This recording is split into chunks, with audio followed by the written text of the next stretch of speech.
السلام علیکم ورحمۃ اللہ وبرکاتہ۔ مدینہ میں ایک یہودی تھا۔ وہ ملک شام گیا تاکہ تجارت کے لیے کچھ سامان خریدے۔ سامان خرید کر جب وہ واپس آ رہا تھا تو اس کی نظر ایک غلام پر پڑی جس کا رنگ بہت کالا تھا۔ وہ کسی لحاظ سے بھی خریدنے کے لائق نہ تھا۔ یہودی نے سوچا کہ اگر وہ اسے خرید لے اور اپنے شہر مدینہ میں جا کر مہنگے داموں بیچ سکتا ہے اور نفع کما سکتا ہے۔ چنانچہ اس نے وہ غلام خرید لیا جس کا نام سالم تھا۔ مدینہ میں پہنچا اور سارا سامان 3 دن میں بیچ دیا، لیکن سالم کو خریدنے والا کوئی نہیں تھا۔ ہر کوئی اس کی شکل و صورت دیکھ کر نظر انداز کر دیتا تھا۔ یہودی نے غلام سالم سے کہا کہ وہ سامان پکڑ کے دھوپ میں کھڑا ہو جائے تو لوگ یہ سمجھیں کہ غلام بہت محنتی ہے اور دھوپ میں بھی کام کرتا ہے تو وہ خرید لیں گے۔ سالم نے ایسا ہی کیا، لیکن لوگ ہوشیار تھے۔ انہیں پتہ چل گیا کہ یہ غلام محض مالک کے حکم پہ کھڑا ہے۔ مدینہ میں ایک خاتون تھی جو اپنی خدا ترسی کی وجہ سے مشہور تھیں۔ انہوں نے جب غلام کو دیکھا تو اسے خرید لیا۔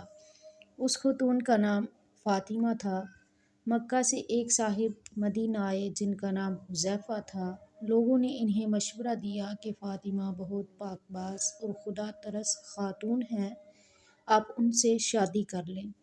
حذیفہ نے تسلیم کر لیا اور فاطمہ سے شادی کر کے واپس مکہ روانہ ہو گئے۔ سالم غلام بھی ساتھ چلا گیا۔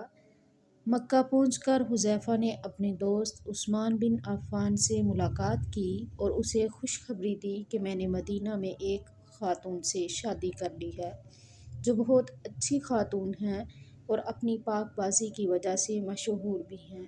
لیکن عثمان نے اپنے دوست حذیفہ کی بات پر خاص توجہ نہ دی۔ اس بے رخی کی وجہ سے حذیفہ کو رنج ہوا اور انہوں نے اپنے دوست سے اس کی وجہ پوچھی تو سیدنا عثمان رضی اللہ عنہ نے بتایا کہ میں اسلام قبول کر چکا ہوں اور تم مسلمان نہیں ہو، لہٰذا ہماری دوستی نہیں رہ سکتی۔ حذیفہ جانتے تھے کہ عثمان بہت سمجھدار انسان ہے، وہ کوئی بے فائدہ کام نہیں کر سکتے، لہٰذا اپنے دوست کو کہا کہ میں بھی اسلام قبول کروں گا اور اپنی زوجہ فاطمہ اور غلام سالم کے ساتھ اسلام قبول کر لیا۔ ایک دن آپ صلی اللہ علیہ وسلم نے خواتین میں بیان فرمایا جس میں غلام آزاد کرنے کی فضیلت بیان کی۔ فاطمہ نے گھر آ کر سالم کو آزاد کر دیا، لیکن سالم نے کہا میرا ملک شام بہت دور ہے، آپ لوگ بہت اچھے ہیں، اس لیے میں آپ کو چھوڑ کر نہیں جاؤں گا۔ چنانچہ حذیفہ نے سالم کو اپنے پاس رکھ لیا اور سالم کو آپ صلی اللہ علیہ وسلم کے مجلس میں بھیجنے لگے۔ سالم قرآن کی تعلیم حاصل کرنے لگے۔ وقت گزرتا گیا۔ ایک بار یوں ہوا کہ وہ مسجد میں قرآن پاک پڑھ رہے تھے کہ آپ صلی اللہ علیہ وسلم تشریف لائے اور ان کا قرآن سن کر کہا، تمام تعریفیں اللہ کے لیے ہیں جس نے میری امت میں سالم جیسے لوگ پیدا کیے۔ اتنی بڑی تعریف تھی کہ اس سے پہلے کسی کے لیے نہیں کی گئی تھی۔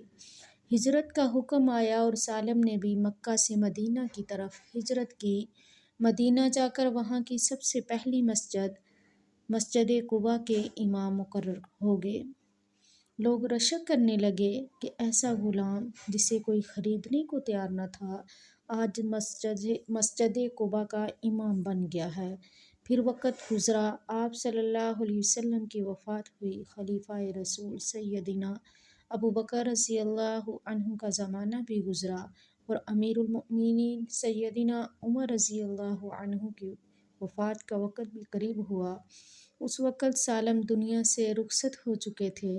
سیدنا عمر رضی اللہ عنہ نے فرمایا، اگر سالم زندہ ہوتے تو مجھے امیر بنانے میں کوئی مشقت نہ ہوتی، یعنی میں انہیں امیر المومنین بنا دیتا، کیونکہ میں نے رسول اللہ صلی اللہ علیہ وسلم سے سنا ہے، سالم کا دل اللہ کی محبت سے بھرا ہوا ہے۔